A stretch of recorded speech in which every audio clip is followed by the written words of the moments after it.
오늘 하나님과 함께하라 라는 말씀의 제목을 가지고 오늘 귀한 은혜의 시간들이 되시기를 원합니다.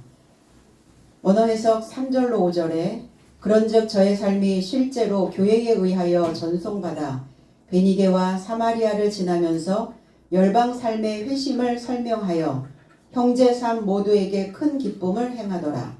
예루살렘에 다가서자 교회와 사도 삶과 장로 삶에게 환영받고 하나님이 그의 삶과 더불어 행하신 삶을 보고하더라.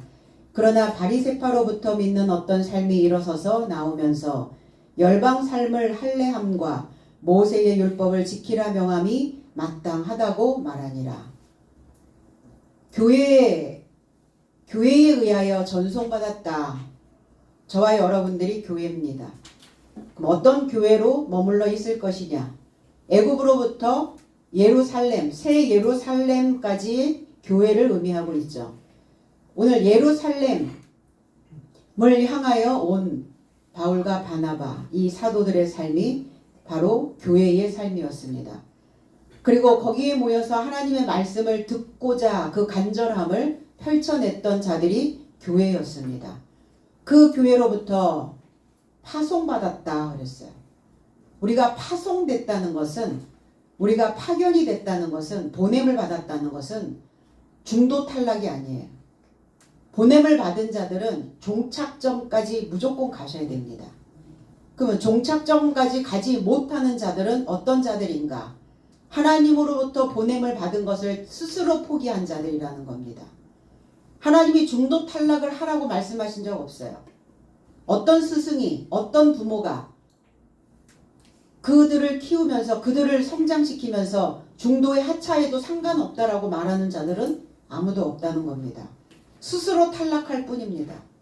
그래서 오늘 바울과 바나바는 죽기를 각오하고 새 예루살렘을 향하여 왔고, 그리고 그들은 보냄을 받아서 종착점에 이르렀다는 겁니다.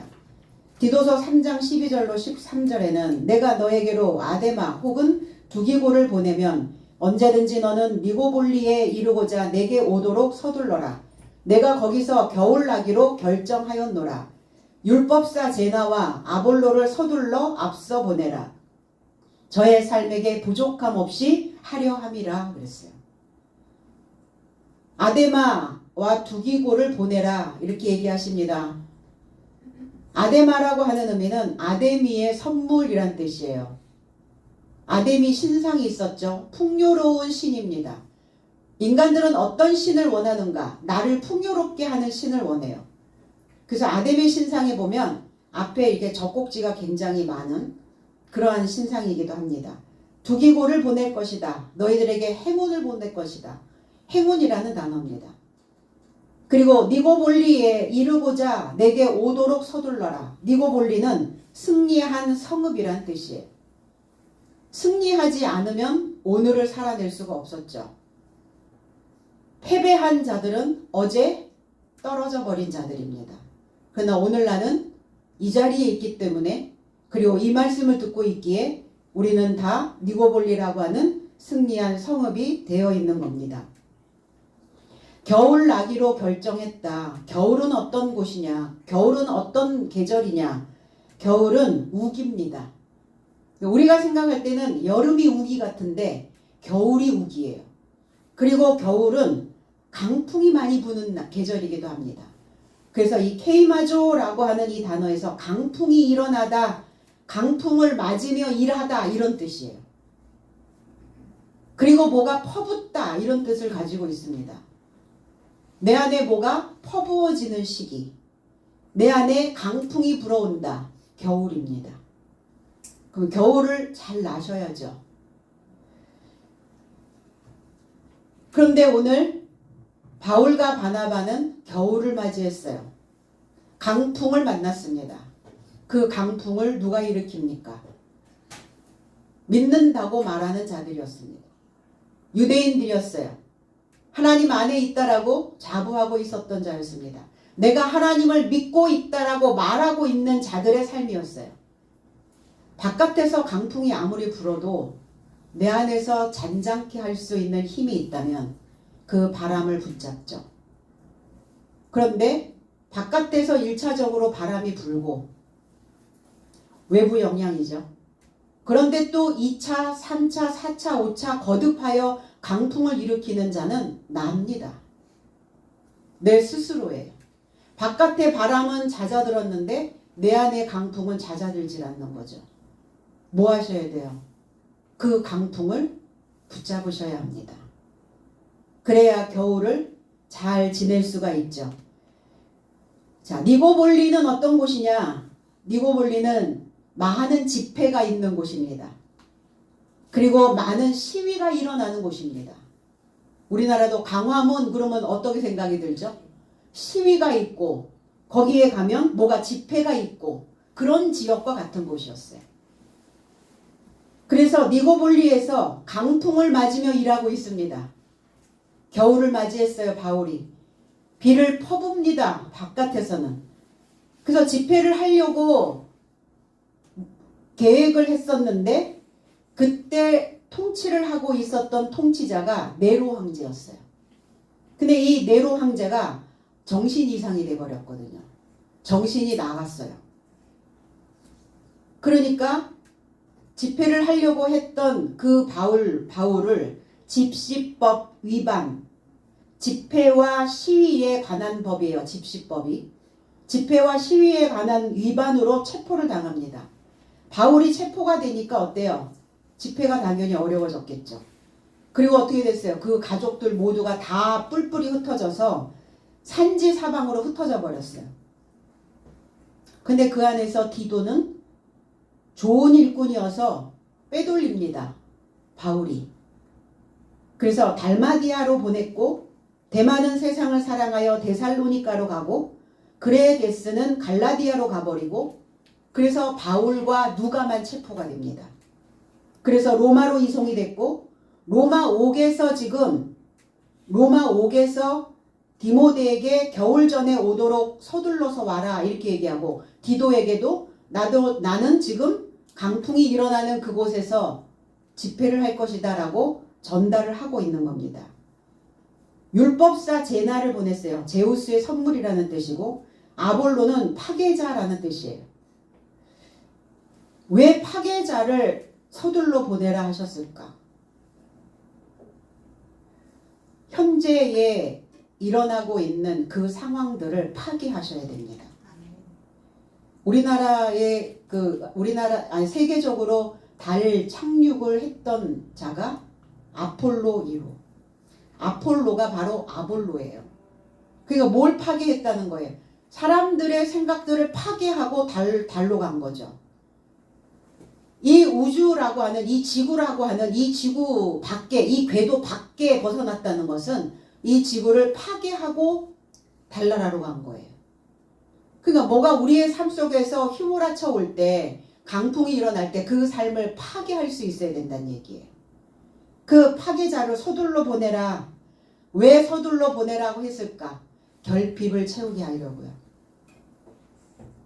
왜 우리에게 겨울이 오게 하시고 왜 우리에게 무엇인가 삶 속에서 파괴를 해야 되는 상황이 벌어지냐? 내 안의 결핍을 채우시려는 목적이었다는 겁니다.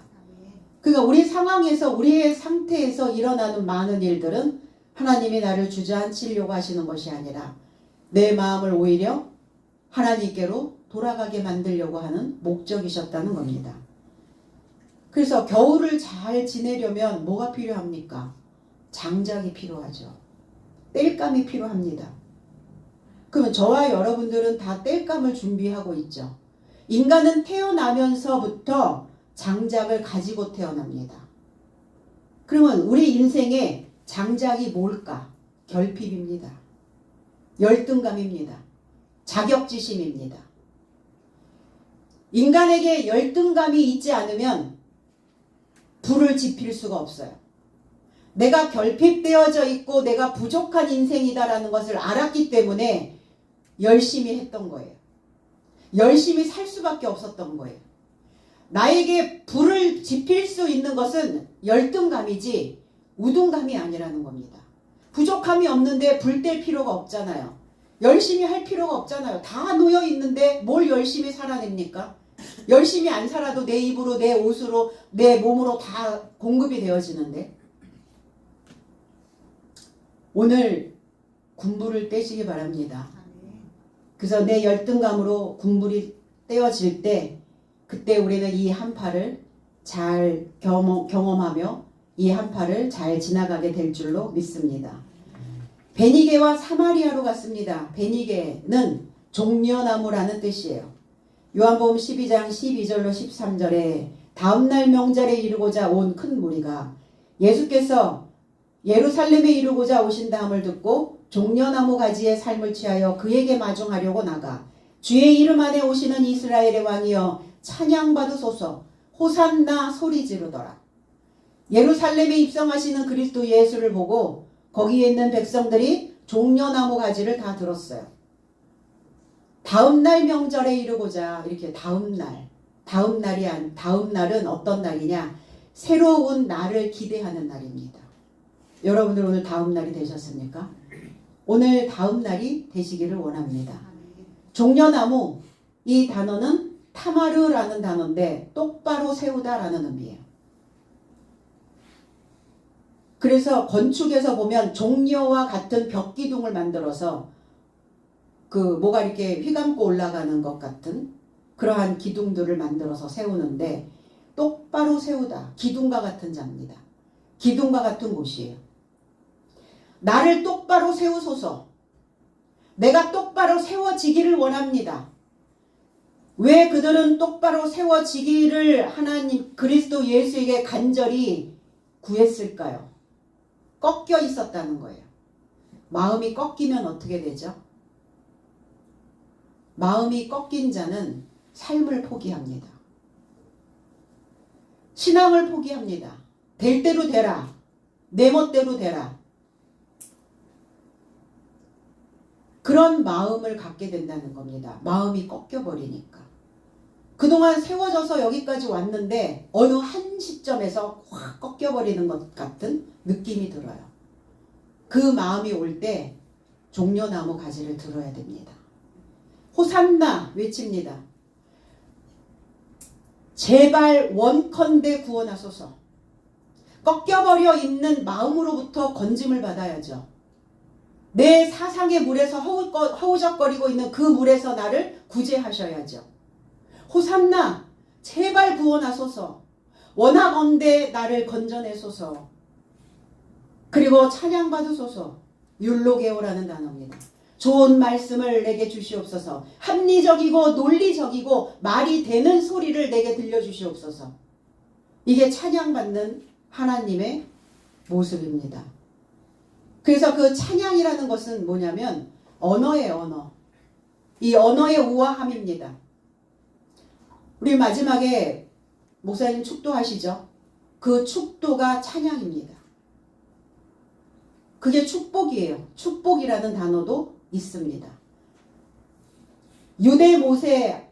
유대인으로서 모세 할례당과의 다툼. 우리는 승산 없는 싸움을 할 필요가 없어요. 왜? 그 모세 할례당에 있는 자들에게는 아무리 설명을 해도 못 알아들어요. 들으려고 하지 않아요. 그러니까 다툴 필요 없어요. 다투면 어떤 상황이 벌어지니까 꺾여버린다고요. 내가. 뭔가 마음이 휘어져 있단 말이에요. 그러니까 자신들의 믿음을 확고하게 세워서 다시 그리스도 예수에 연결된 소식으로 그 영혼들의 신앙을 똑바로 세워지게 하려는 의도였다는 거예요. 베니게로 간 목적이. 그리고 사마리아로 갔습니다. 망대라는 단어예요. 가시로 울타리 치다, 망보다, 파수꾼 이런 단어를 의미하고 있어요. 뭐가 망을 보고 있을까? 무엇이 나를 지금까지 지키고 있었을까? 지키다. 무엇이 나를 지켰을까? 내 안에 보존되어져 있는 것이 나를 지키고 있었죠. 그러면 내 안에 보존되어져 있는 것을 우리는 앙금이라고 말합니다. 침전물이라고 이야기합니다. 술의 침전같이 가라앉아 있는 거죠. 그게 나를 지금까지 지키고 왔었던 거예요. 그런데 내 스스로 내 자신을 지키고 왔는데 울타리가 어느 날 이 울타리가 확 걷어지는 것 같은 느낌이 올 때가 있거든요. 이 울타리가 다 아무 소용이 없다라는 생각이 들어올 때가 있어요. 어떤 상황적으로. 그러면 내 안에 보존되어져 있는 것이 나를 지키고 있었던 것이 무엇이었는지를 알게 되어지는 거예요. 그때. 그래서 사람들은 이렇게 얘기하죠. 내가 자존심 하나로 버텼어. 자존심이 꺾인 거죠. 그러니까 자존심이 나를 지켰는데 자존심이 확 걷어져 버리니까 내 안에 친정물이 확 올라와 버린 거예요. 여기가 바로 사마리아입니다. 사마리아는 언제부터 사마리였나? 왜 사마리아를 싫어하는가? 사마리아 땅을 왜 저주받은 땅이라고 역사적으로 왜 그렇게 전승되어져 왔을까? 열왕기상 16장 24절에는 그가 은 2달란트로 세멜에게서 사마리아 산을 사고 그 산 위에 성읍을 건축하고 그 건축한 성읍 이름을 그 산 주인이었던 세멜의 이름을 따라 사마리아로 일컬었더라 그랬어요. 이 세멜이라는 단어가 세메르, 사마르, 샤마르, 이 샤마르라고 하는 단어가 바로 사마리아라는 단어입니다. 지키고 보존하고 울타리 치고. 그가 은 2달란트로 이렇게 샀어요. 은 2달란트로 산 그가 누구냐면 이스라엘의 왕인데 오물이라고 하는 왕이 있어요. 근데 이 오물이라고 하는 이 이스라엘의 6대 왕이 여호와 보시기에 악을 행하였다. 모든 사람보다 더욱 악하게 행하였다고 기록이 되어져 있습니다. 그래서 사마리아 지역은 하나님께 찍힌 지역이었어요. 그곳에 복음을 전파할 이유가 없다라고 생각했던 거래요. 유대인들은. 하나님의 복음을 왜 들어가는 거기에 사마리아는 개 취급을 받았던 사람들이 살던 곳이었습니다. 무시당하고 업신여긴 당하고 그리고 찍히고 그리고 사람들에게 찢기고 밟히고 이 사마리아 지역이었어요. 그런데 바울과 바나바는 거기로 갔습니다. 뭐 하려고? 복음이 들어가면 회복되기 때문에. 회복되어서 그 상처가 아물면 아물어진 그 상처는 아파봤기 때문에 아픈 사람들의 그 심정들을 보호할 수 있기 때문이에요. 아픈 사람들의 그 심정을 지켜줄 수 있기 때문입니다. 은 2달란트. 내 안에 어떤 것들을 보존하고 있는가에 따라 악한 인생도 되고 선한 인생도 될 수 있어요. 은이라고 하는 이 의미가 창백하게 되다. 그리고 갈망하다, 탐내다 이런 뜻이에요. 뭐가 내 안에 열망, 갈망, 뭐가 욕심 이런 것들이 있는 거예요. 은 30냥에 그리스도 예수를 팔았던 가롯 유다. 은이었어요. 갈망이었어요. 뭐가 탐이 났던 거예요. 그래서 세멜은 보존되어져 있는 이 오물이라고 하는 이 이름은 아모라라고 하는 단어. 우리 고모라 그러죠. 고모라와 소돔과 고모라. 이 고모라라고 하는 단어가 이 아모라라는 단어예요. 그러면 황폐된 더미, 쌓아 올리다 이런 뜻이에요. 뭔가를 침전시키는 사람도 있지만 뭔가를 쌓고 사는 사람도 있어요. 뭘 보존하고 뭘 쌓았는가. 그동안 내가 수십 년 동안 살면서 내 안에 무엇이 침전물로 가라앉아 있고 내 생각에 무엇을 지금 산더미처럼 쌓아놨나. 사람들 일이 산더미야 이러죠. 어떤 일을 했길래 그 일이 산더미처럼 쌓여있단 말인가. 생각이 산더미처럼 쌓여있는. 무엇을 쌓고 살았나. 이 오물이라고 하는 단어에 하나님의 예배자라는 의미도 있어요. 그럼 어떤 예배를 드렸냐 이 사람이. 하나님의 예배자가 어떻게 이렇게 악을 행할 수 있었나. 이 사람은 굉장히 유능한 사람이었습니다. 유능한데 정직하지 못한 군인이었어요. 그래서 군사혁명을 일으켰고 그리고 사악한 통치자가 되었고 그래서 왕이 6대 왕이 되었던 거거든요. 사마리아로 사는 사람들에게 구조의 줄이 되어주려고 밟혀 있고 무시당하고 열등한 그 인생들을 다시 하나님의 모습으로 회복시키시려고 사도들은 그 지역으로 내려갔다는 겁니다.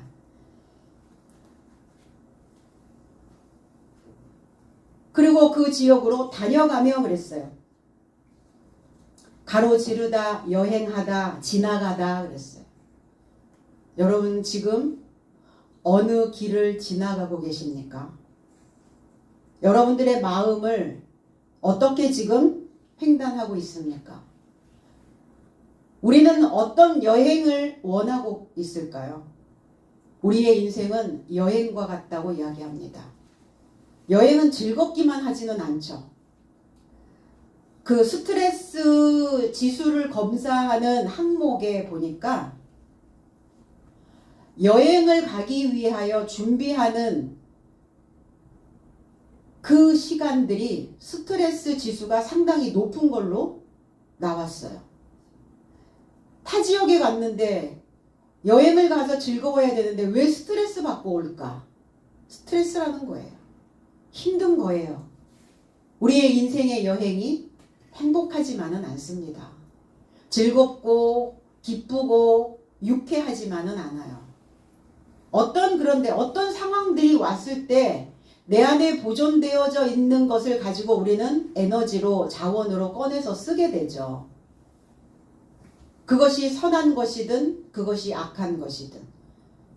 그래서 여행하다가 지칠 때 여행하다가 내가 힘을 잃어버렸을 때 내 안에 보존되어진 것, 내가 쌓아놓은 것들이 훅 올라오거든요. 치고 올라와요. 선한 것을 쌓아놨다면 선한 것이 나에게 힘을 실어줄 것이고 악한 것을 보존하고 악한 것을 쌓아놨다면 그 악한 것이 나에게 힘을 실어줍니다.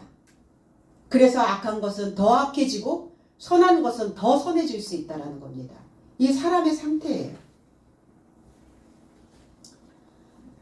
우리는 애굽으로부터 하나님을 믿고 있다고 말하는데 하나님은 없는 신앙. 그게 애굽의 상태거든요.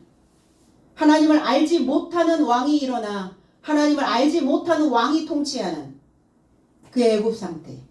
그 애굽에서 이스라엘 백성들을 저와 여러분들의 삶을 광야로 나오게 했어요. 거기서 모세의 법을 받았죠. 거기서 죽었어야 되는데 거기서 안 죽었어요. 그리고 가나안을 들어갔거든요. 기름짐과 왕창 먹었죠. 그리고 바쁘게 살았어요. 사람들과 교류하면서 무역하면서 정신없이 살았습니다. 그리스도 예수가 오셔서 다시 광야로 내뭅니다. 그리스도 예수가 오셔서 광야로 가셨어요. 바울 사도도 사역을 하다가 아라비아 광야로 갑니다. 그럼 이스라엘 백성들이 출애굽하였을 때 와 있었던 광야 한 번만 지나가느냐? 아니라는 거예요. 또 광야 상태가 온다는 겁니다. 외롭고 한적하고 쓸쓸하고 고독하고 아무도 없고 나만 있고 나만 홀로 남아있는 것 같은 그 마음의 심정들이 온다는 거예요. 광야구나. 그래서 세례 요한의 광야를 경험하게 된다는 겁니다. 세례 요한의 빈들로 건너왔다면 오늘 우리는 세례 요한의 광야에 와 있어야 해요. 거기에서 그리스도 예수가 주시는 새로운 법으로 나를 다시 정돈하는 겁니다. 그래서 새로운 법으로 자신을 정돈하고 내 안에 쌓아놨던 것들을 이제 선한 것으로 바꾸고 내 안에 침전되어져 앙금으로 가라앉았었던 그 찌꺼기들을 다 배설하시고 이 광야예요. 세례 요한의 광야. 고린도전서 10장 1절로 5절에는 형제된 삶이여 나는 무지한 너의 삶을 원치 않나니 이는 나의 조상된 삶의 모두가 구름에 속해 있다가 바다로 통해 횡단했으며 모든 삶이 모세에 이르고자 구름과 바다 안에서 세례를 받았고 모든 삶이 같은 영적인 식물을 먹었으며 모든 삶이 같은 영적인 음료를 마셨으니 이는 동행하는 영적인 반석에게서 마시더니 그 반석은 그리스도이시더라. 그러나 하나님은 저희 많은 삶 안에 좋아하지 아니하셨으니 저의 삶이 광야 안에서 쓰러뜨림을 받은 것이다. 이스라엘 백성들이 나왔을 때 1세대에 있는 사람들은 다 광야에서 죽었어요. 죽고 쌍난 거예요. 1세대는 죽고 2세대는 가나안에 들어갔다. 성경은 그렇게 기록되어져 있는데 1세대에서 싹을 틔운 겁니다. 부모는, 스승은 그 자녀를 위해, 그 제자들을 위해 죽어야 해요. 죽음의 경험을 하는 겁니다. 죽을 만큼 힘든 거예요. 죽을 것 같은 힘듦이 넘어오는 겁니다. 그럼 뭐 하셔야 돼요? 죽으면 싹이 나죠. 겨자씨와 같은 그 나달 하나가 떨어져 죽지 아니하면 싹을 틔울 수 없어요. 그래서 싹이 난 새로운 날이 되어진 자들만 가나안 땅을 밟았다는 겁니다. 물에서 육지로 건너와서 이제 예수 그리스도와 함께 세례 요한이 증거하는 그 광야에서 그 세례를 받고 나는 죽고 예수 그리스도로 사는 그 믿음으로 일으킴을 받는 겁니다. 영적인 식물, 영적인 양식, 영적인 음식을 먹었어요. 반석에게서 나온 음료를 마셨습니다. 그것이 바로 예수 그리스도였다는 거예요. 이스라엘 백성들이 40년 동안 먹었던 만나가 뭡니까? 여호와의 입에서 나오는 해석된 말씀이었어요. 그리스도 예수의 입에서 나오는 그 해석의 말씀이 만나였다는 겁니다. 그리고 음료였다는 거예요. 주는 나의 반석과 바위이시니 그러므로 주의 이름을 인하여 나를 인도하시고 지도하소서. 다윗은 시편 31편 3절에 이런 기록을 하고 있습니다. 그 형제들이 죽게로 돌아온 일들을 막 이야기합니다. 장로들과 거기에 있었던 사도들에게. 죽게 돌아왔다라는 건 뭡니까? 복귀한 거예요. 개심을 한 겁니다. 생각을 돌이킨 겁니다. 이거를 생각을 돌이킨 것, 이것을 개혁이라고 얘기하는 거예요. 그러면 기독교는 어떤 종교입니까? 개혁이에요, 개혁. 개신교잖아요. 죽게 돌아가려면 뭘 해야 되는가? 연결되어져 있어야 합니다. 말씀과 연결, 교회와 연결, 지도자와 연결, 하나님과 연결, 다 연결이에요. 연결이 되어지지 않은 상태에서 돌면 돌아요. 그래서 돌겠네 그러는 거예요. 돌아버릴 것 같아 생각이. 연결되면 돌아도 그 자리를 지키죠. 누가복음 8장 52절에도 그래서 모두 그녀로 인하여 울며 통곡하더라. 그러자 예수께서 말씀하시되 울지 말라 죽지 않았고 오히려 잔다. 55절에는 그리고 그녀의 영이 복귀하였고 그녀가 즉시 일어섰더라. 그는 그녀에게 받아 먹으라 명하더라. 그리스도 예수가 혈루증을 앓는 여인을 고치시고 그 다음에 이제 회당장의 딸이 죽었다라고 소문을 듣고 갑니다. 그런데 주님은 이 소녀가, 이 아기가 죽지 않고 잔다 이렇게 얘기해요. 다 비웃습니다. 분명히 죽었는데 밤에 속해 있었다는 거예요. 이 소녀가. 회당장의 딸이 밤에 속하여 있었다는 거예요. 일어나라. 그런 거예요. 일어났다는 것은 마음을 고쳐 먹는 겁니다. 마음이 고쳐 먹어져야 일어설 수 있어요. 안 그러면 마음을 고쳐 먹지 않으면 늘 주저앉아 있어요. 근데 내가 주저앉아 있는지조차도 모를 때 내 속에 있는 것들이 거슬러 올라오고 쌓아놨던 것들이 무엇인지 보게 되고 그럴 때 뭐 하셔야 돼요? 돌이키라고요. 회심하시라고요. 복귀하시라고요. 안 그러면 마음의 앙금이 또 악으로 가라앉아요. 그 마음을 고쳐먹은 것, 그걸 부활이라고 말합니다. 우리 모두가 다 그 부활에 동참하는 날이 되기를 원합니다. 예루살렘에 이르렀다. 도착했다. 도달하였다. 우리가 신앙에 도달하는 자, 말씀 안에 도달한 자, 도달했다는 것은 이를 또 통달할 달, 수준이 경지에 이르러 미치다 이런 뜻이에요. 경지에 이르러야 도달할 수 있어요. 오늘 바울과 바나바의 사역이 도달한 겁니다. 바깥에서 어떤 강풍이 불어도 그 강풍을 잔잔케 만들 수 있는 내적 힘이 있었던 거예요.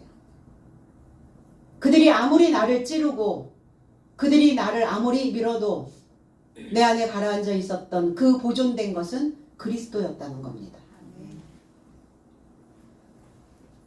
히브리서 9장 11절에 그래서 그리스도께서 기대하는 선한 삶의 대제사장으로 더 크고 손으로 짓지 아니한 완전한 장막으로 인하여 도착하셨으니 이는 이 창조에 속하지 아니한 것이요 이 창조에 속하지 아니한 것은 첫 것에 속하지 않은 것이다. 손으로 짓지 아니한 완전한 장막 그리고 창조에 속하지 아니한 첫 장막, 그 첫 장막은 다 무너져야 되는 거죠. 그러면 손으로 짓지 아니한 완전한 장막이 누굴까요? 성령으로 잉태하여 그리스도 예수를 지은 마리아입니다. 저와 여러분들의 신앙이 마리아여야 해요. 그럼 마리아가 달달합니까? 달콤해요. 마리아라고 하는 의미가 쓰다, 쓴맛, 고통. 왜 써야 되나? 왜 이런 쓴맛을 보게 하나? 왜 내 인생에 달달하게만 가면 좋은데 왜? 인생이 달달하잖아요. 병들어요.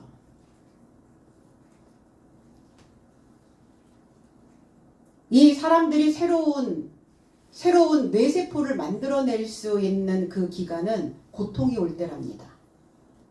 고난이 올 때예요. 뭔가 쓴맛을 내가 보고 있을 때 이 뇌는 생존을 향하여 세포를 만들어냅니다.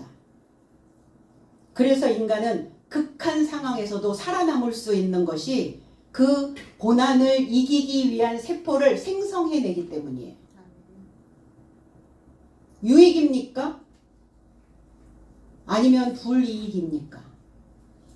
유익이죠. 하나님이 우리를 불이익하게 하시려고 작정하셔서 나를 쓴맛을 보게 하시는 것은 아니잖아요. 완전한 장막이 되게 하시려고, 완전한 처소가 되게 하시려고, 하나님을 담을 수 있는 하늘을 담아낼 수 있는 그릇 만드시려고, 마리아 되게 하시려고. 신앙이 마리아가 되어져 있지 않으면 그리스도 예수를 어떻게 출생할 수 있습니까? 그리스도 예수를 저와 여러분들의 삶 속에서 어떻게 나타나게 할 수 있냐고요. 그저 그냥 교회 마당만 밟고 다니는 자들이라, 표면적 신앙인들이라, 모세의 율법을 이야기하고 있는 자들이라, 진리에 도달해야 완전한 마리아가 되어질 수 있고 온전한 장막이 되어질 수 있습니다. 저와 여러분들의 이 신앙을 통해서 이 일생을 거쳐서 이 집 만드는 거예요. 완전한 장막 만드시는 겁니다. 사도와 장로 삶에게 예루살렘에 오니까 바울과 바나바를 환영합니다. 영접받고 그랬어요. 아포데코마이예요. 환영받다, 받아들이다, 인정하다, 영접하다. 내가 다 모든 사람들에게 비난받고 모든 사람들에게 따돌림을 당하는 건 아니에요. 나를 환영하는 사람들이 더 많습니다.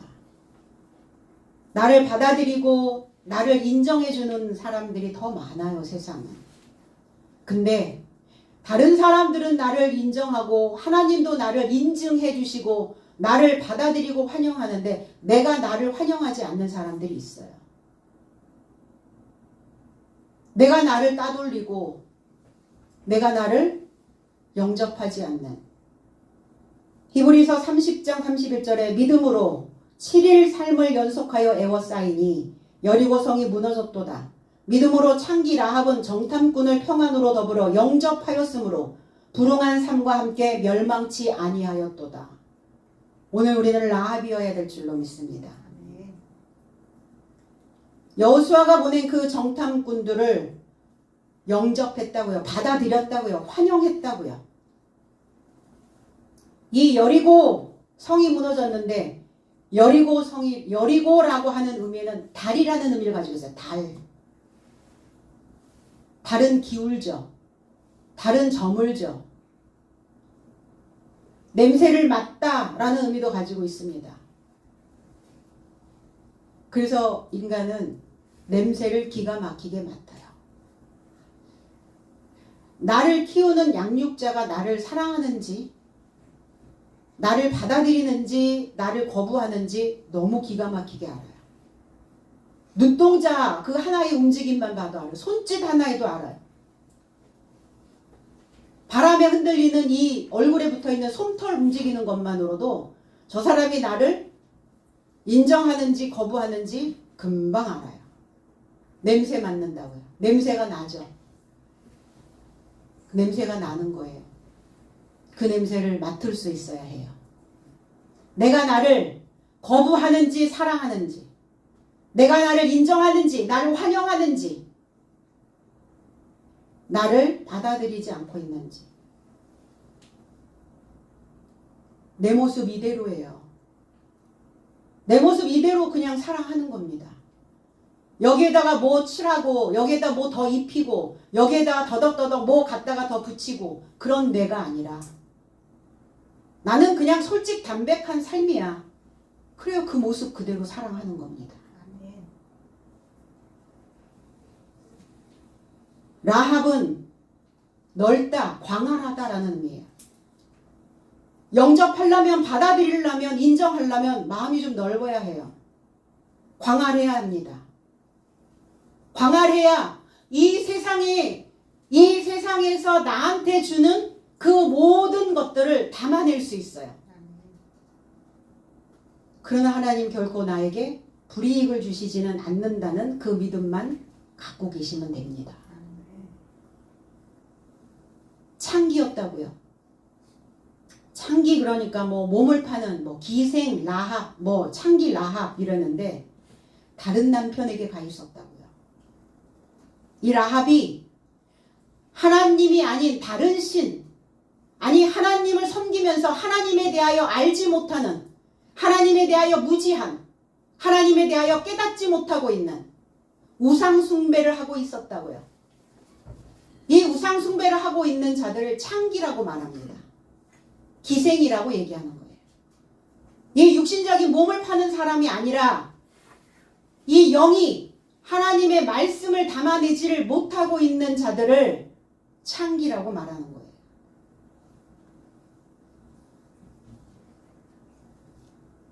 이제 하나님과 함께 그들이 하나님과 함께 계셨어요. 거기에 모여있는 예루살렘에 있는 바울과 바나바와 사도들과 거기에 장로들의 삶이 연합되어져 있는,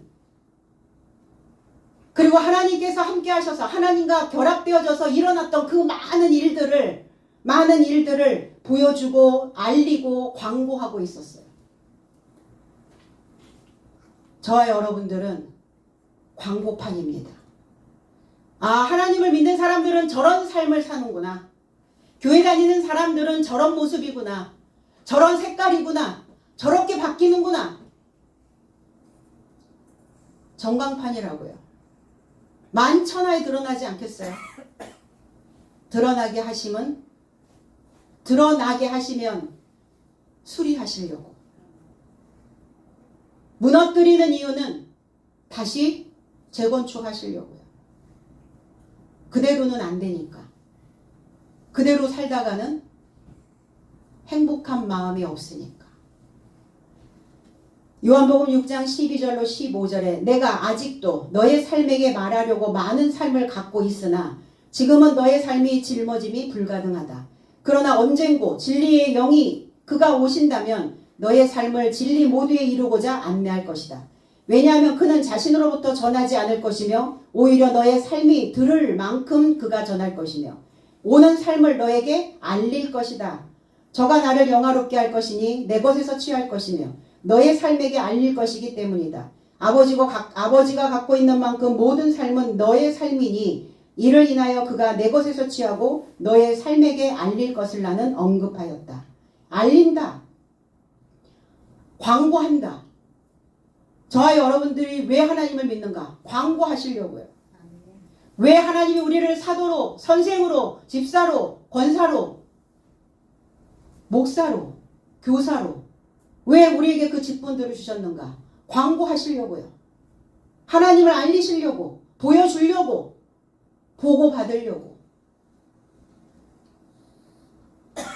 너의 삶이 짊어짐이 불가능하다. 제자들의 삶이었어요. 아직 너희가 십자가의 돌을 짊어짐이 불가능하다. 아직 다 세포들이 탄탄해지지 않았다는 거예요. 십자가의 말씀을 감당할 수 없는 상태. 그러나 진리의 영이 이른다면 들을 수 있는 수준만큼 내가 너희들한테 전하게 될 것이다. 그리고 오는 삶을 내가 보고할 것이다. 우리는 광고의 바다에 살고 있습니다. 길거리 지나가면 전달해주는 전단지, TV만 틀면 광고, 버스에도 기업 광고, 지하철에도 광고, 광고 문구가 주위에서 사방에서 보여요. 이런 잡동사니 광고를 통틀어서 주위 광고라고 얘기해요. 그럼 우린 잡동사니 광고가 아니잖아요. 하나님은 하나님 자신을 얼만큼 광고할 수 있는가를 보시는 거예요. 내 자녀가 나를 얼마만큼 사람들에게 알리고 있는가. 나도 너희들한테 너희가 아는 것만큼 나를 알린 것처럼 너희가 아는 것만큼 사람들에게 또 알려야 될 의무가 있다라는 거예요. 그리스도인들은 하늘에 떠 있는 광고판입니다. 하늘에 떠 있는. 얼마나 잘 보이겠어요, 우리 삶이. 한눈에 들어오죠. 그래서 뭐 요만큼 잘못하면은 앞에 뭐가 실립니까? 교회, 그리스도인들, 교회 다니는 사람들. 이게 앞에 딱 서 있잖아요. 그만큼 잘 보인다는 거예요. 광고 문구를 보고 내 안에 기록되어져 있는 하나님의 광고 문구를 보고 얼마만큼 그 삶을 구매시킬 수 있는가. 왜 광고를 보고 물건을 구매하듯이 그리스도인의 삶을 보고 그 광고를 보고 광고 문구를 보고 광고되어져 있는 내용을 보고 살지 말지를 결정한다는 겁니다. 어렵나요? 어렵죠. 내가 광고판이 되어진다는 것, 만천하에 드러난다는 것, 어렵지만 즐기셔야 합니다. 누군가 나를 주목하여 보고 있다는 것을 즐기십시오. 부담스러워하지 마시고. 그래서 정확한 지식을 전송해야 진리의 영이 되어질 수 있습니다. 진리, 진실. 우리가 전 세계가 농업 국가에서 이제 산업혁명이 일어났죠. 산업혁명이 일어난 이후에 그 자본은 오로지 캐시, 현금만을 의미했어요. 그래서 1960년대의 경제학자들은 인적 자본을 얘기했거든요. 휴먼 캐피탈. 이거를 이제 약자로 HC라고 얘기합니다. 그런데 1980년대 사회학자들은 어떤 것들이 자본이 되느냐? 사회적 소속감. 그래서 소셜 캐피탈을 이야기했어요. 이거를 SC라고 얘기하죠. 근데 2000년대에 들어오면서 지식이 기반이 되는 사회로 진입을 하고 이제 지식과 지적 자본이 부의 원천으로 부각되기 시작했습니다. 그래서 이 지적 자본, intellectual capital, 이걸 IC라고 얘기합니다. 그래서 복지사회를 구현하기 위해서 사람들은 이 지식 자본을 끌어들이기 시작했어요. 이 지식에는 뭐가 있습니까? 지혜 자본이 있죠. 위즈덤 캐피탈, 호크마 캐피탈, 소피아 캐피탈. 영어는 위즈덤, 헬라어는 소피아, 히브리어는 호크마. 이 지혜 자본의 중요성이 이제 논의되기 시작했어요. 2000년대부터는. 근데 이 지혜 자본은 어느 날 순간 부각된 것이 아니라 수천 년 동안 내려오는 전통적인 지혜를 가리킨다는 거예요. 이 지혜 자본은 성경, 또 코란, 사서삼경 이런 고전의 형태로 전해지다가 또 히포크라테스의 선서, 기미 독립 선언문 이런 것들로 기록으로 남아져 있기도 하죠. 그런데 수천 년 동안 내려오는 이 지혜 자본은 세계적으로 베스트셀러가 되어져 있는 성경입니다. 그래서 성경은 진리를 얘기하고 진실을 얘기하고 정직을 이야기하고 포용을 이야기하고 열정과 사랑을 이야기하고 관대함, 자제력, 용기 이런 것들을 강조하기 시작했어요. 그래서 지혜 자본을 빨리 도입하고 배우고 가르치기 시작한 국가는 훨씬 더 빨리 성장했다는 것이 밝혀졌습니다. 성경을 빨리 도입한 국가들이 어디입니까? 유럽이잖아요. 미국이잖아요. 서구의 국가들입니다. 그래서 이 지혜 자본이 성경을 활용하기 위해서는 그 핵심 가치에 대해서 공동체 구성원들이 신뢰를 유지하고 그리고 신뢰를 유지하면서 그 노력을 기울여야 된다. 이렇게 얘기해요. 그리고 이 성경을 제대로 가르칠 수 있는, 배울 수 있는 기회를 제공하고 배우는 자들은 솔선수범해서 이것들을 확산시키는데 앞장서도록 노력해야 된다라고 말합니다. 그래서 지혜 자본은 그 위대한 힘을 발휘하게 되는데 오늘 그리스도 사역의 본질이며 이 지혜 자본을 주는 게 오늘 바울과 바나바와 장로들과 사도들이 기독교 공동체의 지혜 자본을 공급함으로 인해서 하나님의 행하신 일을 하나님과 함께 지금 진행하고 있다는 겁니다. 그런데 거기에 방귀를 들고 일어서는 자들이 있죠. 바리새파들이 또 등장을 합니다. 분리주의자입니다. 배타적인 신앙을 가지고 있는 자들입니다. 상처를 입히는 자들이에요. 탄산이 부서내고 있는 자들입니다. 잠언서 23장 32절에 그것이 마침내 뱀같이 물 것이며 독사같이 쏠 것이며 그랬어요. 이게 쏘고 있는 자들이 바리새인들이에요.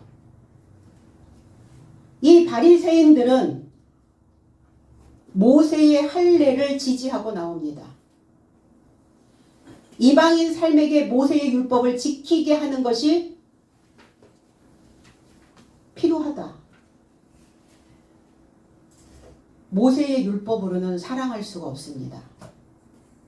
모세의 율법으로는 사람을 일으켜 세울 수가 없어요. 모세의 율법으로는 죽이는 거예요. 정죄하는 겁니다. 그리스도 예수의 계명을 지키는 자가 있는가 하면 모세의 계명만을 지키고 있는 자들이 있어요. 지키는 것도 맞지만 모세의 계명이 되어진 자가 있어요. 그러면 나는 모세의 계명으로 살고 있는가? 아니면 그리스도 예수의 계명으로 살고 있는가 보셔야죠. 모세의 계명으로는 늘 판단만 해요. 그래서 사람들에게 늘 제소복을 입혀놔요. 너 그것도 잘못했고 이것도 잘못했고 이것도 안 되어 있고 이것도 부족하고 늘. 그런데 그리스도의 계명으로 살고 있는 자들은 그 제수복을 벗깁니다. 그럴 수 있겠지. 그럴만 했지 네가. 그렇게 한 것이 당연하지. 왜? 몰랐으니까. 무엇을 지금 굳게 붙잡고 있는가?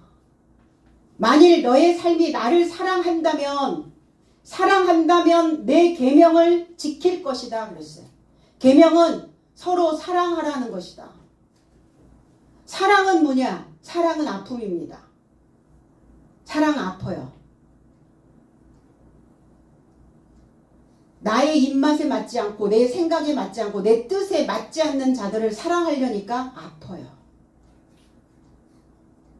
근데 모세의 계명이 된 자는 정죄합니다. 그러나 그리스도 예수의 계명이 있는 자는 그들을 포용합니다. 그리고 인내합니다. 그렇게 명령하는 것이 필요하다.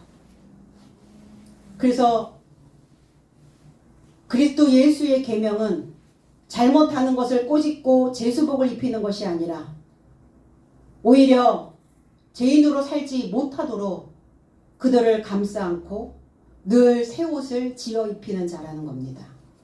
하나님과 함께 하는 계명으로 우리 모두가 서로 사랑하고 나에게도 입혀놓은 이 제수복을 다 벗겨내서 깊이고 살 수 있도록 내 몸처럼 사랑하시기를 예수 그리스도 이름 안에서 축복드립니다. 기도하겠습니다.